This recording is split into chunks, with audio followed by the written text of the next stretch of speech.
Number 3, daily discomfort or grit training. Ooh, this one's my favorite. This is Greg's favorite. We must, especially in a world that we live in today that is so comfortable. In fact, there's a book that Greg just read called The Comfort Crisis. We live in a world that is extra comfortable. And the risk But and we danger of living in that world is that we don't develop grit because we never face discomfort. and the crazy thing is everybody here was born into an extremely comfortable life, and we just don't even know. We don't even know what our great grandparents had to do just for simple things. Well, Unless we travel extensively into the developing countries and realize like, whoa, okay, it takes so much work to live and stay alive if we don't have all our comforts. And you might think, yeah, but comforts are wonderful and I like comforts. And we do too. agreed. Like we all like comforts and everything in our society is built to be more and more comfortable, which is great. Except that if we only pursue comfort and we make the bulk of our decisions based on comfort and convenience, we are literally atrophying as human beings. Especially when it comes to discipline and grit. And so that's why it's extra important for us to intentionally create discomfort in our lives so that we can develop these muscles. Greg was just talking, and I was thinking about this. I remember we started traveling when we had 4 children under the age of 4, which is crazy, but we moved to Costa Rica. And I had spent my entire life living and growing up in America. And I vividly remember how uncomfortable I was when we moved abroad. One of the reasons was they didn't have temperature control in the houses. In America, we have AC and heat year round. So if it's hot outside, I can cool the house with AC. And if it's cold outside, I can heat it. They didn't have that. Costa And I was Rica, like, they have a window there's open. no temperature control. And so I found myself being uncomfortable because there wasn't a thermometer or what's it called?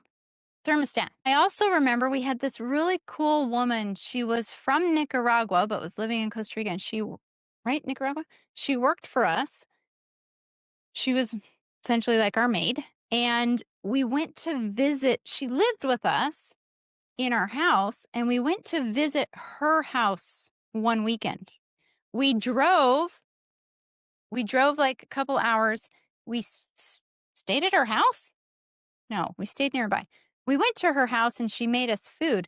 She literally lived in a tin shack with dirt floors. And while we were sitting there waiting for the food that she was making us, well, first of all, they didn't have enough utensils for all of us. Hold on, she made it over fire. And she made it over a fire that she cooked. And I had my daughter, she's going to be 19 tomorrow, but she was a baby then. And I remember that she fell asleep and I wanted to lay her down somewhere. And she's like, oh, yeah, come in here. There's a bed. And I went in there and it was like It was wooden pallets. wooden Her pallets with bed like was a a wooden pallet. blanket on it. And then I remember sitting there and I thinking, And she it was literally, hotter than it was like really we were hot cooking in the most in humid her tin roof. And it was like, jungle. and I remember sitting there looking around and saying, she literally has nowhere comfortable to sit or lie. Nothing. There was no cushions, no mattresses, no. Are they there? Hi. Hi guys, our Zoom just I have no idea what stopped happened. working. So This this is my cell phone. I'll quit keep working on it. unexpectedly and it Here, won't reopen. So that's into it. There weird. we go. All right. So I was telling you about our maid Maria, and she had nowhere comfortable to live. And it was a very eye-opening, experience for me. But I think the point is because we live in such comfort and ease and temperature control and all of these things, we have to be very intentional about creating discomfort in our own lives and in our children's lives. And so we can do that with strategy by being strategic. We can actually do that. This is actually, as a separate point, this is actually one of the reasons we travel because it creates forced discomfort. Whenever you travel, inevitably things are going to go wrong. You're going to get tired. You're going to be hungry. You're just going to be uncomfortable. So it is one of the reasons that we do that as a family. So This, I think, will be best accomplished if you think of specific things that would work for your family. But obviously, exercising is one simple way to create daily discomfort. Like just start doing some push ups or go for a walk up a hill. Like it doesn't seem like a big thing, but you're creating small amounts of discomfort, which is creating distress tolerance in your children, right? My legs are hurting. Yes, good. Greg will always cheer. Yay! Your legs are hurting. That means they're getting stronger, right? We're teaching them it's okay to be uncomfortable. It's okay to be hot. It's okay to be hungry. It's okay to be sweaty, right? Discomfort is not dangerous. It's not going to hurt you. I can do hard things. I can do uncomfortable things. All of this comes by just literally doing things that are uncomfortable, even starting out in very small ways. If they're tired, we just say, okay, well, let's just push a little bit more. We can do it. I'm tired too. Let's just push a little bit further. Man, I don't want to finish this, but let's just get to this point, push to this point to finish, and then we'll stop. It's like kind of just pushing those boundaries of moving through that discomfort, moving through the tiredness, and this shouldn't be done to an extreme because then that's also a problem. We shouldn't train our children that they shouldn't rest, they shouldn't recover, they shouldn't stop, right? That's not healthy either, but it's just helping to create a little bit more of emotional strength, a little bit more resilience. Well, where I was going to add this at the end, but I think it's a perfect place for this right now. Go ahead. I see this. This is a beautiful principle. So a little bit of strategic discomfort is, I think, one of the most valuable things in raising children, and in just staying just strong and healthy ourselves, to well-rounded health. So we should seek discomfort. I see it misapplied too early with parents with the best of intentions. They think, I want my kids to be gritty and tough. So they have their little kids push too hard, too far, too soon. And Mhm. it backfires. So the kids are like, I'm out. That Mhm. sucks. And so you want them to be like doing epic things. And they're like, I'm out. This is really dumb. So what we did, I noticed this early on, is like we would want them to be tough, and so I would encourage them to go as far as they possibly could, and then I would pick up the slack. So we'd take them all hiking, and when they got tired, I'd carry them for a little bit and have them walk a little bit more and go a little, and we were trading off.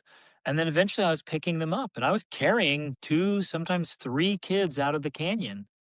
I was willing to be uncomfortable so that they pushed their limits, and then I ended up pushing my limits.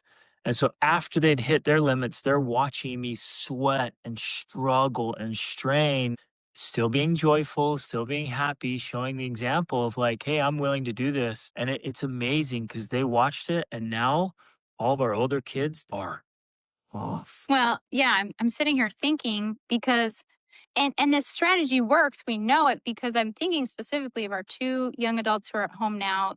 She'll be 19 tomorrow and he's 20. I remember when they were little, we would encourage them to push their limits, to walk as far as they can, and then you would carry them. And they that's how it worked.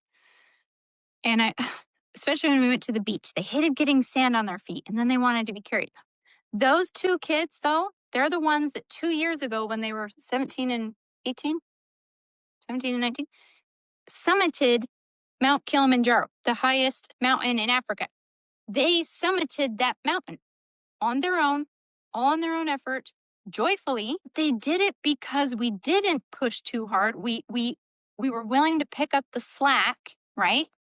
When they pushed their limits, we were willing to trust them. So they're learning to listen to their own bodies and they're learning to be internally guided and they're learning to like do hard things, but knowing that when they reach, I guess that doesn't work right now, does it? Knowing when they reach their limits, we're there to help them, we're there to support them. And that's what built the internal strength so that then on their own, they're like, yeah, I want to climb this mountain. I want to summit. I want to get up at midnight and start walking. That's what happens when you summit. On summit day, you go to bed at the night before, you go to bed at 7 o'clock, and then you wake up at midnight and you hike until 8 a.m. And then you see sunrise at the top. Like it's no joke, but that's what Then they you hike willingly up. do. And then you have to hike all the way out. They willingly did it because we trained them to tolerate discomfort, right? And then even to willingly take on discomfort. Okay. Well, and actually that ties in perfectly to what I wanted to say here because as we're doing this, yes, we can do it in very small ways. You can tell them take a cold shower, or splash cold water on your face, or do some push-ups, or get sweaty, or whatever, punch this punching bag. Whatever you can think of to in small ways develop discomfort, but then we can also be more strategic with bigger adventures or challenges. Let's go on a walk. And now let's go on a 5 mile walk. And now let's go here and do this thing. And now let's go do this, right? So we're using hiking or outdoor experiences or travel to create scenarios, real life scenarios where they have to face discomfort and push through. Greg has often said one of the best things we can do to help our kids face discomfort is go into the woods, go hiking. Because the only way back when you go out there is to come back. Like you can't just be like, I give up, I don't hate send it. a helicopter. Well, if you want to live here, I'll start building a shelter. Otherwise, we got to make it back to the car. If you ever want to go back to your bed. Yeah. So it creates these scenarios where they have to push through and get stronger and grittier in order to get back to what they want, right? So our daughter Aaliyah hiked part of the Camino de Santiago in Spain, and she talks about it almost Yeah, daily. she loved She it. she still says it's the best week of her life, um, and how hard it was, how painful it was, how uncomfortable it was, and now she is geeking out about a 54-mile hike across the Scottish Highlands that you And have to accomplish in less than 24 hours. And she's like, "Let's do this." And so, like, she wants to push and be uncomfortable and hard. And she's just geeking out, inviting her friends. I mean, she's willing to push those limits because we've strategically and systematically built in discomfort over the years. So, you guys start with plank competitions mm, as a family, start with wall push sits. competition. Yeah, do push-ups and sit-ups and just hang. See how long everyone can hang from a bar. Just We start even where have you're. a pull up bar like in one of the doorways. You can get those ones that just hang over the doorway and it's just there, and the kids will just occasionally go over and like do some pull ups. Again, you're making it fun. I've seen the people on Instagram that have the like rock climbing stuff on their walls, or they have the jungle gym setups. Like do what you need or can do to just add some of this to life, because you might think, oh, what's the big deal, they're doing some pull-ups. Well, they're pushing their limits, they're creating some discomfort, they're trying to get stronger.